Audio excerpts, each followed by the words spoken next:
Anteriormente en un video sobre teorías abordamos la idea de cómo posiblemente Skull Knight sea un villano, o en su defecto un antihéroe que estuvo utilizando al protagonista de la historia por pura conveniencia, como ya lo hizo Griffith en su momento. Pero en este caso las razones serían para cumplir con un oscuro propósito. En el video de hoy analizaremos por qué hasta cierto punto de vista el Caballero de la Calavera es un villano más en la obra de Berserk. Aclaro que esto es una teoría con el único fin de entretener. Como siempre, antes de comenzar, te invito a que dejes tu like, ya que eso es muy importante para que el algoritmo nos tome en cuenta. Y suscríbete para más contenido de Berserk. Sin más preámbulos, empecemos. Aquel que no conoce su historia está condenado a repetirla. El Caballero de la Calavera es una figura enigmática y un personaje muy importante en la obra de Berserk, puesto que las repercusiones de su pasado aún siguen estando presentes, y como a su vez han sido un factor determinante para que la actual Mano de Dios tenga una enorme influencia sobre el mundo de los mortales. La ascensión del nuevo miembro de la Mano de Dios durante el periodo del antiguo reino del emperador Gaiserik es muy importante para esta teoría, porque sería a partir de este acontecimiento como las brujas, en conjunto con los demás seres de fantasía, serían rechazados y cazados por la Santa Sede. Debemos de recordar cómo en el pasado estos personajes vivían en unión con los humanos, siendo Gaiserik un claro ejemplo de estas fuertes relaciones. Este hecho ocurriría porque la Santa Sede sería manipulada por Void a lo largo de la historia, para hacer creer que las brujas y demás seres de la fantasía son seres de herejía. Esto es muy importante porque, dicho por el mismo caballero, una bruja presenta mayor amenaza para la Mano de Dios que un ejército de 1000 hombres. Para poder hacerle frente a la Mano y al Halcón, se necesita estar fuera de la historia, como por ejemplo, ser un poderoso portador de magia. Él debió considerar a una bruja como un obstáculo más peligroso que un ejército de 1000 hombres. Por lo cual, una vez Void ascendió al poder como nuevo miembro de la Mano de Dios, su primera tarea fue erradicar con estas conexiones. No solamente lo haría para que el dios del abismo tuviera mayor influencia y poder sobre el destino de los hombres, sino también lo haría para cumplir con una venganza personal contra el mismo emperador. No olvidemos cómo el nombre humano de Void es Albion, quien anteriormente era el sabio y la mano derecha del emperador Gaiserik. Esta historia la conocemos gracias al capítulo 138, titulado El Creyente Feroz, y nos cuenta la pequeña historia de cómo este personaje aborrecía a estas criaturas. Hasta ahora, año 2024, aún no conocemos las razones del origen de su odio. Hay algunos detalles con mucha ambigüedad, pero nada en concreto por el momento. En algún punto de esta historia, el sabio haría algo que hizo enfurecer a su emperador, por lo cual fue mandado a torturar en la Torre de la Condena, la cual más adelante sería nombrada en su nombre, la Torre de San Albión. Mosgus nos cuenta cómo el sabio continúa proclamando los pecados de su rey a Dios en medio de todas las torturas posibles, hasta que llegó el momento en el que Dios enviaría 4 de sus ángeles para liberarlo de su agonía. En este proceso obtiene el poder suficiente para castigar a su rey por sus terribles pecados, destruyendo su reino y atacando al corazón del emperador, iniciando de esta forma una historia de venganza que ha trascendido a través de los siglos. Y con esta pequeña introducción hacia el pasado es que inicia la teoría de nuestro video. La primera vez que veríamos a este personaje sería durante el capítulo 37, después de que Guts dejara a la banda de los halcones al derrotar a Griffith. En este capítulo, el Caballero de la Calavera dictaría el inicio de una profecía que ocurriría dentro de un año, diciendo cómo la rueda del destino se ha puesto en marcha para el evento conocido como el eclipse. El protagonista no logra comprender las palabras de este mensaje, puesto que se encuentra aterrado ante su presencia, recordando mucho su pelea contra Zod. No obstante, el punto importante lo tenemos con el siguiente diálogo. Presta atención, guerrero. Naciste de un cadáver y empezaste tu vida de la muerte en el fango. Estás más cerca de la muerte que nadie, pero eres muy bueno evadiéndola. Como es evidente, Guts se asusta ante estas declaraciones, puesto que nadie más, aparte del grupo de Gambino, conocía su historia de origen. En eso Guts le pregunta cómo es que lo conoce. Sin embargo, Skull Knight termina desapareciendo entre las sombras, sin dar una sola respuesta, dejando al protagonista helado y tenso, repitiendo el nombre de aquel ser nombrado como el Caballero de la Calavera. La siguiente ocasión ocurriría en el capítulo 52 para ahuyentar a los apóstoles que atacaron al grupo de Riker para ser redirigidos al lugar en donde ocurriría el eclipse. No tienen tiempo para divertirse con una carnicería en un lugar como este. Hay que apresurarse, ¿o no? Y en el transcurso terminaría salvando a Riker por un tema de la misma causalidad que ya explicaremos más adelante. Llegaría el eclipse, y el caballero rescataría a Guts y a Casca, quienes serían curados por el mismo Riker. Anteriormente habíamos comentado cómo este personaje tendría un papel importante en esta teoría, pues es en el capítulo titulado La Hora Prometida, cómo su destino era sobrevivir a aquel encuentro con los apóstoles, para posteriormente cruzar su camino con un grupo circense, obteniendo como regalo una poderosa medicina capaz de curar cualquier herida, la cual nos enteramos en el mismo capítulo que se trataba de polvo élfico perteneciente al mismo Puck, siendo este remedio utilizado para curar las heridas de Guts y Casca. Por otra parte, una gitana perteneciente al mismo grupo vería el destino de aquel joven, diciendo cómo su futuro se encontraba rodeado por un terrible presagio, y cómo aquel destino no podía ser evitado. Este destino era el eclipse. Más adelante en el capítulo 203, titulado Elementales, tenemos uno de los elementos clave que termina confirmando aún más nuestra hipótesis. Después de que nuestros héroes se dirigen al pueblo de Enoch para eliminar su plaga de troles, Skull Knight aparecería entre las sombras para visitar a su vieja amiga Flora.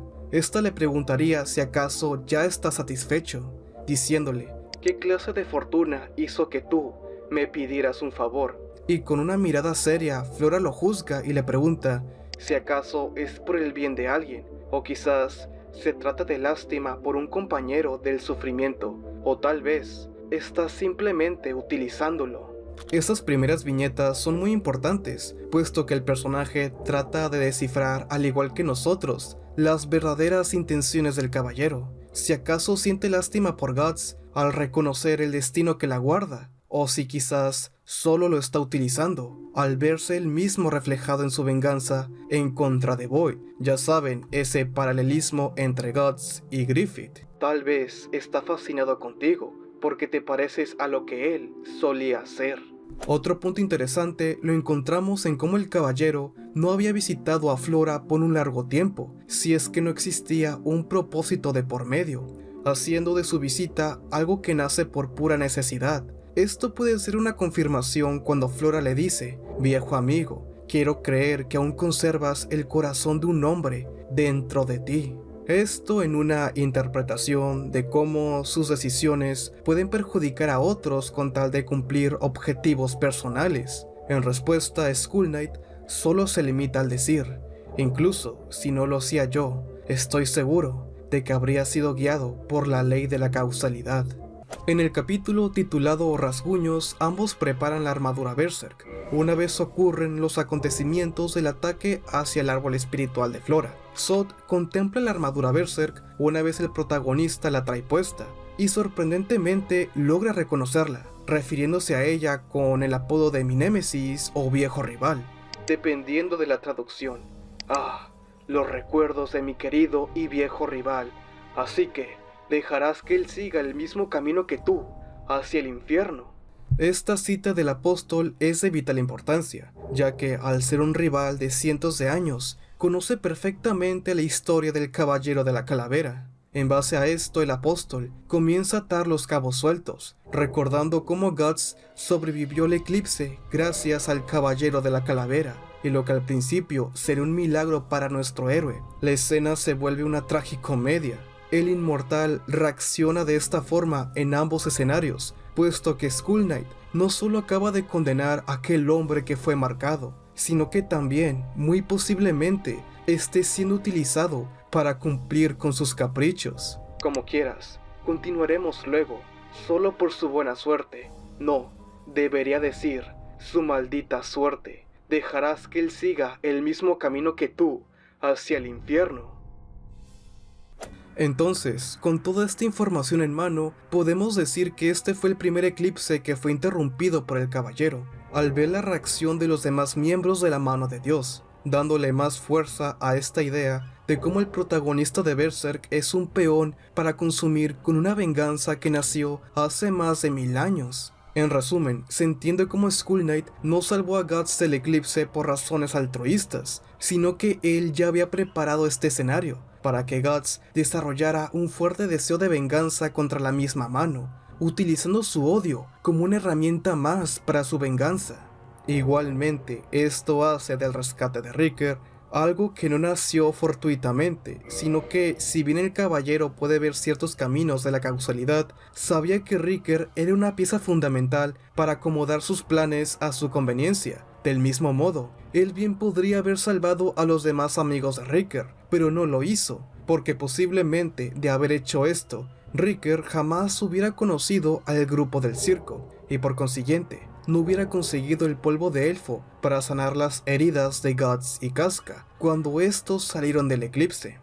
No obstante, la verdadera pregunta es, ¿cuándo surge el desarrollo de este plan?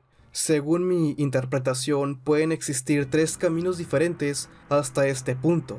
Una de ellas sería desde el nacimiento de Guts, quien vino al mundo en circunstancias muy extrañas, nombrado como un niño maldito. El segundo escenario sería durante la despedida de la banda de los halcones, aprovechando el momento cuando el personaje se encontraba completamente solo. Y la tercera y última opción sería durante el eclipse, una vez entiende cómo su destino no era morir en dicho evento. Esto es curioso porque si te pones a pensar, Skull Knight siempre aparece en momentos clave de la historia de nuestro héroe. Por ejemplo, cuando Slan intentó persuadir a Guts para activar el Beherit, el caballero estuvo ahí para salvarlo. Además, esta artimaña pudo ser una estrategia de la misma mano para eliminar la pieza más fuerte y peligrosa de Skull Knight. Entonces, con todo esto, las demás interacciones con Guts no haría ver su preocupación por el bienestar de él, sino por el bienestar de sus objetivos. Otro ejemplo, cuando Skull Knight le menciona las desventajas de portar la armadura Berserk y cómo debe ser cuidadoso al momento de utilizarla. No se lo dice en plan de cuidar su integridad, sino que estrictamente le está dando órdenes para no abusar de su poder, puesto que, como explicamos anteriormente, estaría preparando el escenario perfecto para utilizar a Guts en algún punto clave de la causalidad para vencer a la mano. Por lo cual, si el protagonista pierde el control y termina muriendo, todo su plan se vendría abajo. Curiosamente, esta es una idea muy similar a la que tenía Griffith. Quiero dejar bien en claro que esto es solo una teoría mía, en donde se toman algunos diálogos y contextos para construir un escenario hipotético. Si bien el personaje tiene puntos para ser un antagonista, algunas de las circunstancias, como lo sería todo el plot de Riker, se puede resumir en una simple casualidad, ya que Skull Knight a través del tiempo ha tratado de leer ciertos escenarios de la causalidad, y lo de Riker simplemente fue un hecho que él mismo no pudo prever, cosa que se sostiene con su monólogo y su reacción al ver la medicina. Estos dos no están destinados a morir aún. Esto nuevamente se confirma durante los acontecimientos del Arco de la Condena, cuando el rescatapibes no pudo atacar al apóstol Huevo, porque la causalidad así se lo dicta. ¿Quién diría que este personaje sería una clave fundamental para generar una debilidad a Griffith y a la mano de Dios? Aún así, el orden de los factores no altera el producto. Hay demasiado material para pensar en cómo el Caballero de la Calavera, más que ser un villano, sería un antagonista en la obra de Berserk. Todo esto toma más forma cuando Skull Knight define la causalidad como algo kármico, en donde los acontecimientos tienden a repetirse. Sin embargo, en el mismo capítulo, Flora menciona todo lo contrario, diciendo que la causalidad funciona más bien como una espiral, y que no necesariamente las personas volverán a repetir sus mismos errores, refiriéndose a ellos mismos, terminando su discurso con la siguiente cita: Dios nos otorga un destino, el destino llamado encuentro. Mientras vemos en la siguiente página al nuevo grupo de personajes que se oponen a su destino. Esto último dicho por Flora se relaciona mucho con mi teoría del final de Berserk, porque si todo es algo cíclico como menciona el Calacas, entonces ya tendríamos, por así decirlo, algunos desenlaces para algunos personajes. Sin embargo, me niego a esa idea, y aunque Guts, más que ser un esclavo de la causalidad, es alguien quien forzosamente trata de alejarse de ella, y sus acciones son en su mayoría impredecibles. Esta es una de las teorías más viejas en el canal, pero en sí la misma nos cuenta cómo el caballero ha ido utilizando el personaje de Guts para cumplir con su venganza, pero entendiendo con el transcurso del tiempo cómo su historia no es un hecho que deba repetirse. Y bueno, amigos del internet y fanáticos de Berserk, como siempre, no olvides suscribirte si te gusta el contenido, deja tu like y un comentario, ya que con eso me ayudas bastante para que el algoritmo recomiende el contenido. Y no olvides activar la campanita de notificaciones para estar al pendiente de nuevo material, y sígueme en todas mis redes sociales. Un gran saludo y mil gracias a los miembros del canal por brindarme todo su apoyo en cada video que hago, manteniendo nuestra llama aún encendida. Si deseas formar parte, te invito a darle clic al botón de unirse. Al hacer esto, tendrás contenido exclusivo como anticipado. Muchas gracias por quedarte hasta el final del video. Nos vemos muy pronto. Lean Berserk y buenas noches. Groovy.